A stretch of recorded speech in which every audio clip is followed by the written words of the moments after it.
ஒளிமயமான எதிர்காலம். தொப்பையை குறைக்கணுமா? வாங்க வெயிட் லாஸ் தோசை சாப்பிடலாம். கோதுமை தோசை. வாங்க வாங்க.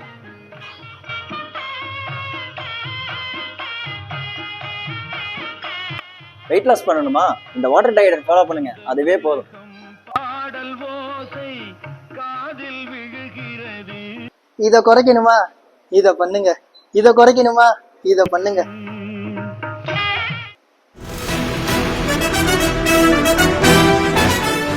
ப்ரோ ஃபிட்னஸ் பண்ணணும் ப்ரோ. நீங்க ஃபிட்னஸ் பண்ணணும் முடிவு பண்ணிட்டீங்கன்னு வைங்களேன், அது ஒரு நல்ல ஃபிட்னஸ் ட்ரெயினருக்கு கொடுங்க. ஏன்னா அவருக்கு தான் உங்களுக்கு என்ன மாதிரி ப்ரோட்டோகால் சூட்டபிளா இருக்குங்கிறத செலக்ட் பண்ண தெரியும். ஏன் அவர் சர்டிஃபைட் ஃபிட்னஸ் ட்ரெயினர் இருந்தா இன்னும் பெட்டர். நீங்க சர்டிஃபைடா ப்ரோ? Good choice. அவர் சர்டிஃபைட் இல்லைனாலும் பரவாயில்ல, ஒரு நல்ல எக்ஸ்பீரியன்ஸ்டு ட்ரெயினர் செலக்ட் பண்ணிட்டீங்கன்னா அவர் உங்க லைஃப் ஸ்டைலுக்கு ஏற்ற மாதிரி உங்க ஃபிட்னஸ் கோலை ரீச் பண்றதுக்கு ஹெல்ப்ஃபுல்லா இருப்பாரு. டேய் நடிச்சது போதுண்டா, வாடா. ஆப்பட்டானே தொல்லை விட்டுச்சுப்பா.